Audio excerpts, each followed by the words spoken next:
teman-teman, kembali lagi di channel Belajar Statistik.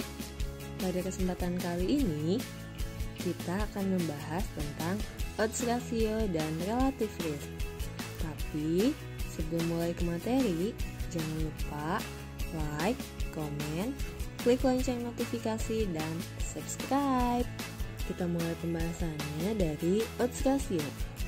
Odds ratio adalah perbandingan dari dua buah odds. Lalu, apa itu odds?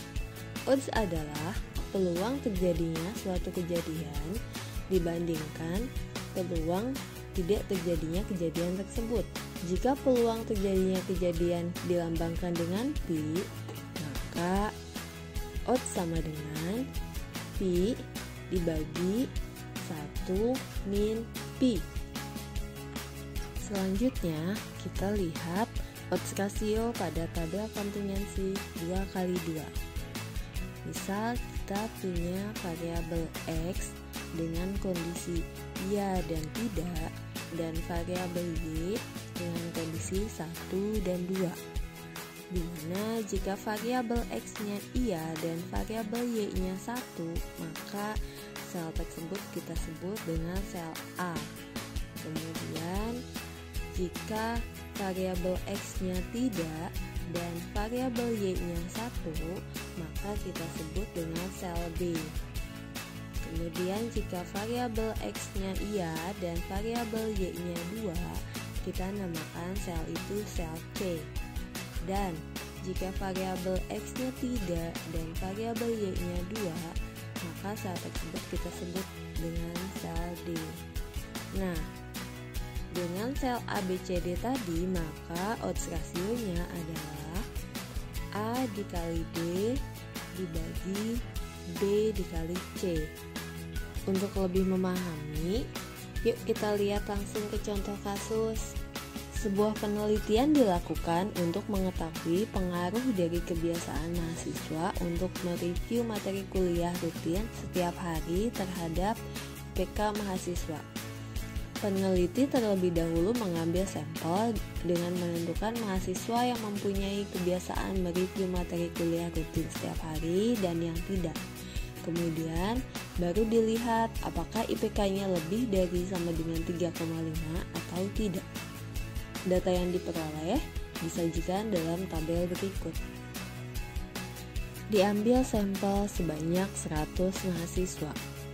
Dari 100 mahasiswa, ada 25 orang yang melakukan review materi setiap hari dan mendapat IPK di atas 3,5 sebanyak 25 orang. Sementara yang tidak mereview materi setiap hari dan mendapat IPK lebih dari 3,5 ada 14 orang. Selanjutnya, yang mereview materi tapi IPK-nya di bawah 3,5 ada 10 orang, dan yang tidak mereview materi dan IPK-nya di bawah 3,5 ada sebanyak 51 orang. Kita akan mulai membahas dari peluang IPK lebih dari 3,5, berarti 39 dibagi 100, yaitu 0,39.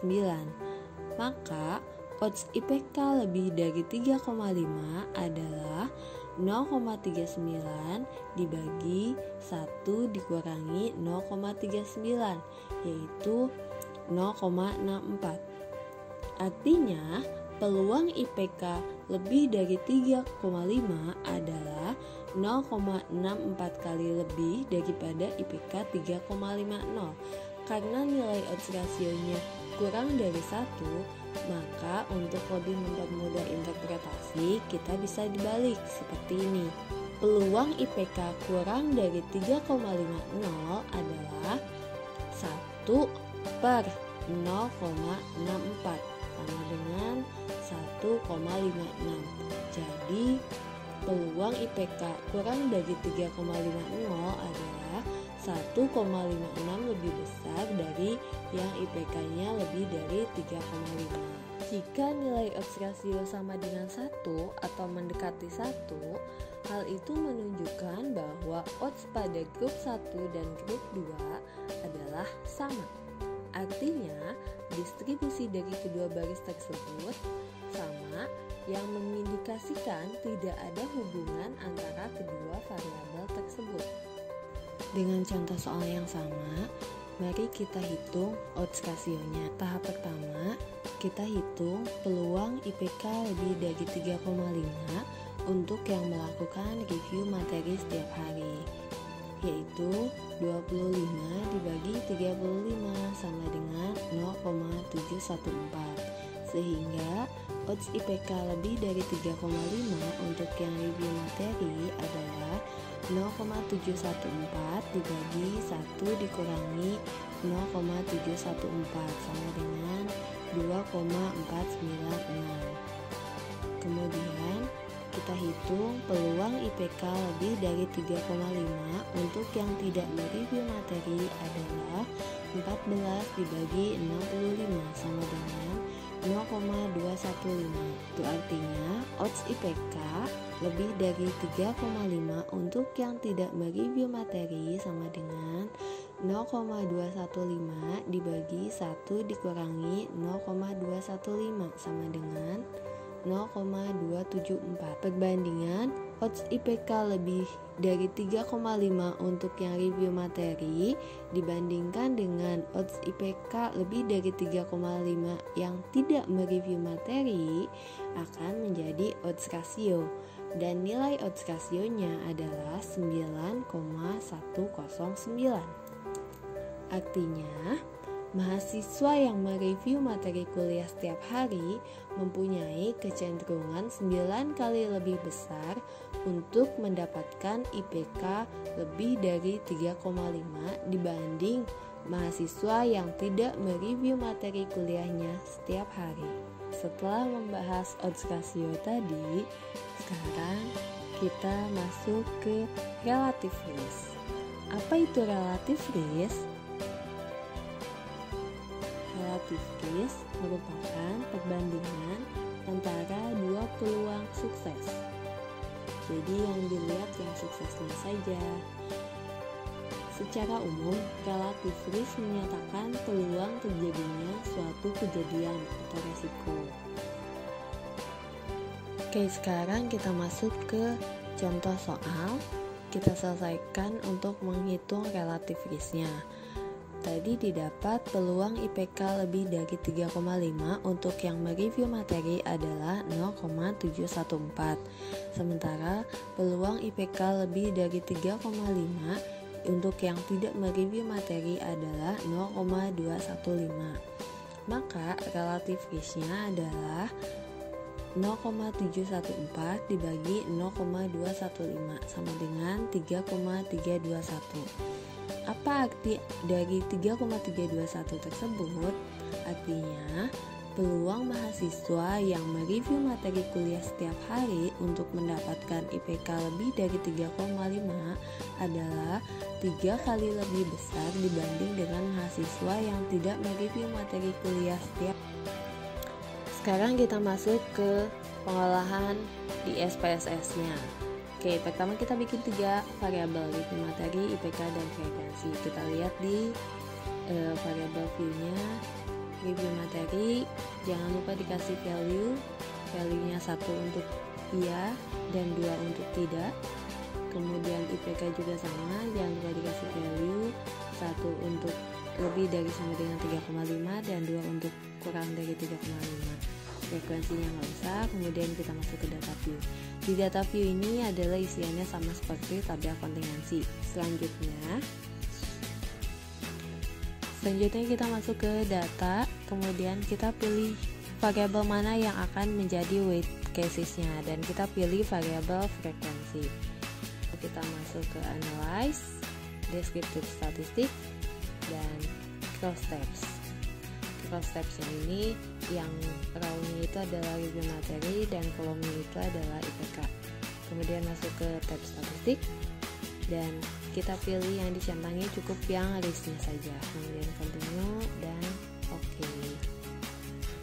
Oke, kita lihat outputnya. Tabel pertama menunjukkan case processing summary, dia menunjukkan sampelnya ada 100, kemudian tidak ada yang missing. Tabel kedua menunjukkan tabel kontingensinya, dan yang ketiga ada risk estimate-nya. Di risk estimate ini selain ada value juga ada 95% confidence interval, mana batas bawahnya dan mana batas atasnya.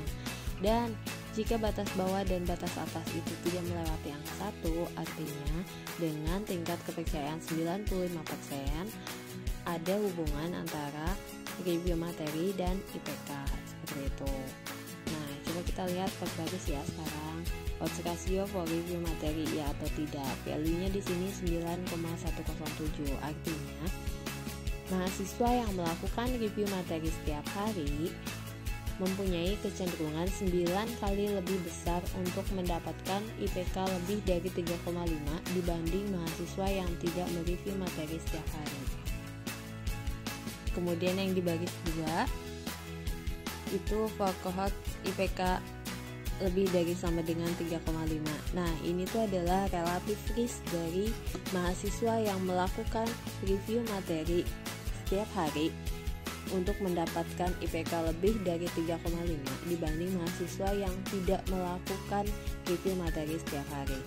Nilainya adalah 3,316. Artinya mahasiswa yang mereview materi setiap hari peluangnya 3 kali lebih besar untuk mendapatkan IPK lebih dari 3,5. Nah, begitupun dengan baris ketiga, masih bicara tentang relative risk-nya, namun ini mahasiswa yang melakukan review materi dan mendapat IPK di bawah 3,5, peluangnya adalah 0,364, jadi lebih kecil kan peluangnya gitu. Nah, terus kemudian di baris keempat adalah N4 valid casesnya ada 100, artinya sampelnya ada 100. Semoga bermanfaat ya teman-teman ya. Kalau ada pertanyaan boleh tulis di kolom komentar. Sampai jumpa teman-teman, terima kasih banyak.